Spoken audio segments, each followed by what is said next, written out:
민수기 13장, 14장 계속 묵상하고 있는데요.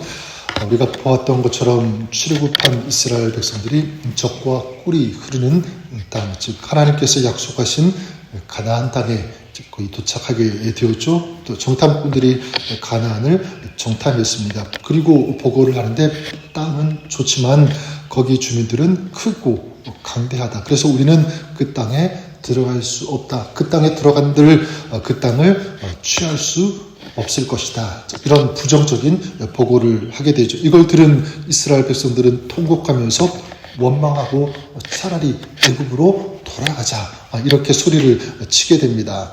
그리고 그 땅은 하나님께서 주신 땅이기에 취할 수 있다라고 말한, 그들은 우리 밥이다라고 얘기한 여호수아, 갈렙, 이들을 돌로 쳐서 죽이려고까지 했습니다. 자, 그럴 때 하나님께서 이스라엘을 전염병으로 한꺼번에 멸하시겠다. 그리고 새로운 나라를 세우시겠다라고 모세에게 말씀하십니다. 그때 이제 모세가 간절히 기도하고요, 하나님의 마음을 설득하게 됩니다.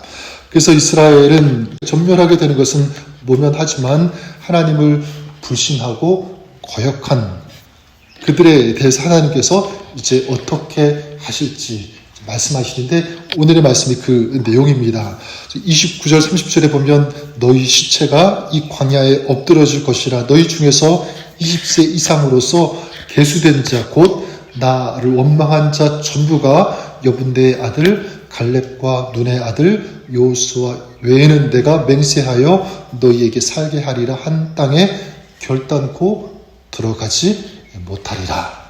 무엇입니까? 갈렙과 여호수아 외에 20세 이상 나를 원망한 자 전부가 가나안 땅에 들어가지 못한다라고 말씀합니다. 왜 20세 이상일까? 우리가 전에 보았던 것처럼 20세 이상은 거룩한 전쟁을 수행할 만한 그런 나이 아니겠습니까? 그렇게 계수된 자들입니다. 그들은 이방 세력과 싸워야 하는 그런 임무를 가지고 있는 사람이죠. 그런 임무, 이 거룩한 책임을 가지고 있는 그런 사람들이 지금 누구를 대적하고 있는 거죠? 하나님을 대적하고, 그리고 하나님의 약속을 멸시하고 있는 거죠. 그래서 20세 이상 이렇게 하지 않았을까 생각해 볼 수가 있고, 그런 의미에서 저는 이것이 오늘 우리에게도 정말 소중한 메시지가 되고, 또 우리가 경각심을 가져야 되는 어떤 그런 또한 메시지가 된다라고 생각합니다.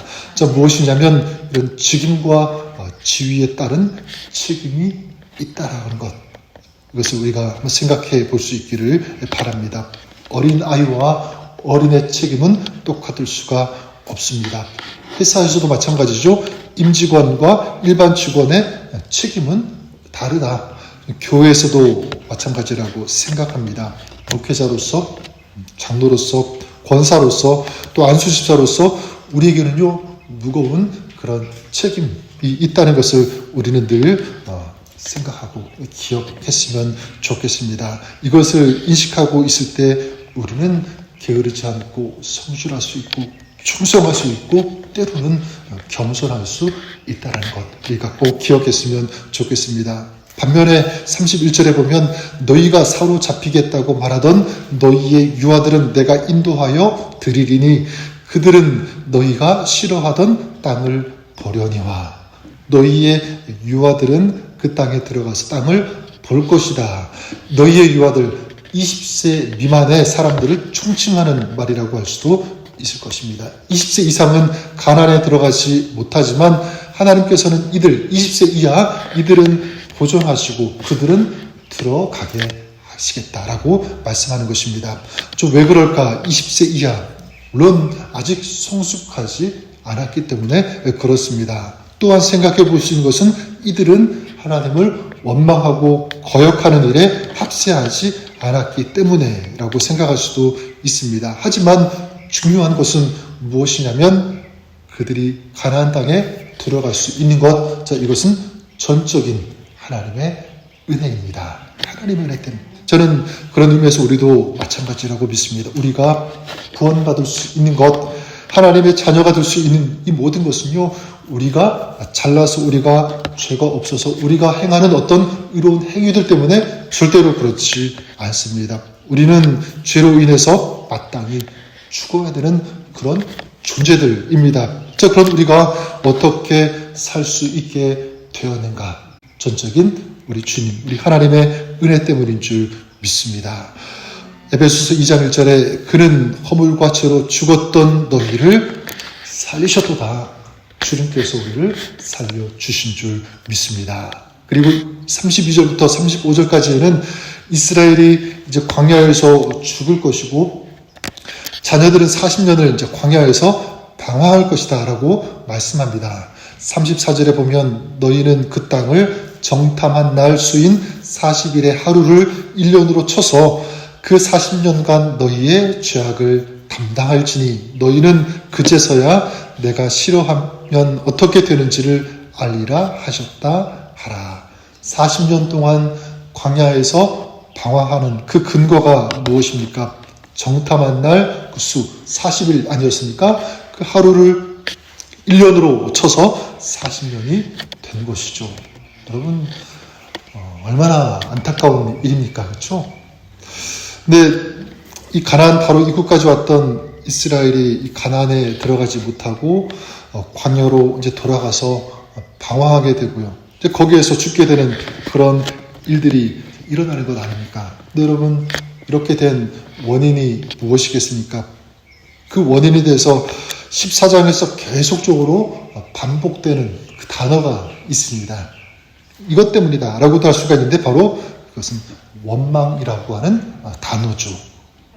더 정확히 말하면 원망의 말 이렇게 말할 수가 있는데 27절에 말씀하죠. 나를 원망하는 이 악한 회중에게 내가 어느 때까지 참으랴. 이스라엘 자손이 나를 향하여 원망하는 바 그 원망하는 말을 내가 들어놓으라. 원망하면서 원망하는 말을 한 거죠. 그 말을 주님께서 우리 하나님께서 들으셨다 이렇게 말씀하고 있는 것입니다. 그러니까 이스라엘의 이 문제의 그 출발점은 어디에서 시작하는 것입니까? 바로 원망, 이 말에 있었다는 것을 알 수가 있습니다. 자, 그런 맥락에서 이 말은요 너무나 중요하다고 생각합니다. 말은 배의 키와 같다. 작은 키 하나가 배의 방향을 조정하는 것처럼 우리 말이 인격을 좌우하고 말이 우리 인생을 이끌고 가고 좌우한다는 것을 움직인다는 것을 우리가 알 수가 있습니다. 그렇다면 우리는 하나님께 어떻게 영광을 올릴 수 있을까? 말이 중요하다고 생각합니다. 말을 통해서. 그래서 원망이 일어날 때 쉽지는 않겠지만 감사하는 그런 감사의 말. 억울할 때 원망하는 것이 아니라 도리어 하나님을 찬양할 때 하나님께서 이스라엘의 원망의 말을 들으시고 그렇게 아파하셨다면 반대로 우리가 감사할 때 찬양할 때 하나님께서 기뻐하시고 영광 받으실 것을 믿습니다. 우리 사랑하는 여러분 오늘 한번 자기 자신을 생각해 볼 수 있기를 바랍니다. 오늘 최근 나의 입술에는 어떤 말이 더 많이 나오는지 혹시 부정적인 말, 비판하는 말 아니면 원망하는 말이 더 많습니까? 그것이 아니라 긍정의 말, 세워주는 말, 감사하는 말, 찬양하는 말 우리의 입술에 이런 말들이 더 많아졌으면 좋겠습니다. 아니 그래야 된다고 생각합니다.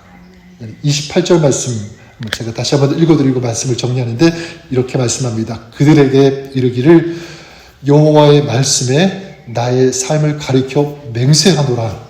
그 다음 뭐라고 말씀하고 있냐면 너희 말이 내 귀에 들린 대로 내가 너희에게 행하리니. 너희의 말이 내 귀에 들린 대로 하나님께서 행하시겠다. 주님께서 우리 하나님께서 들으신 대로 행하시겠다라고 말씀하는 것입니다. 어떻게 적용할 수 있습니까? 우리가 감사의 말을 하면 하나님께서 그 감사의 말을 들으시고 하나님께서 행하신다고 했으니까 감사가 더 풍요롭게 하나님께서 행하신다고 믿습니다. 우리가 축복의 말을 하게 되면 하나님께서 들으시고 축복하실 거고요. 우리가 하나님 앞에 영광을 올려드리는 그런 말을 하면 우리의 삶이 정말 영광스럽게 은혜가 넘치게 우리 하나님께서 역사해 주실 것을 믿습니다. 또한 믿음의 말을 하면 우리 주님께서 그 믿음의 말을 들으시고 역사하여 주실 것을 믿습니다. 오늘 여러분의 삶이 이렇게 하나님께서 들으시고 하나님께서 행하시는 그런 축복의 삶이 될 수 있기를 바랍니다. 특별히 오늘 우리가 기도로 하나님 앞에 나아갈 때 마음을 열고 우리 주님 앞에 간절히 기도할 때 우리의 기도 또한 주님께서 들으시고요. 주님께서 역사하시고 도우시고 인도해 주실 것을 믿습니다. 사랑과 은혜가 풍성하신 좋으신 하나님 아버지, 오늘 우리의 입술이 원망이 아니라 불평이 아니라 감사와 찬양, 특별히 기도로 하나님 앞에 나아가는 저희들 그런 입술이 되어지기를 간절히 소망합니다. 오늘 믿음으로 기도하는 것 주님께서 들으시옵소서. 오늘 우리 삶 가운데 동행하여 주시옵소서. 주님께서 이루시고 행하시는 아름다운 역사가 오늘 우리 가운데 있게 하여 주옵소서. 그렇게 역사하시를 좋으신 주님 찬양하며 감사드리며 예수님의 이름으로 기도드립니다. 아멘.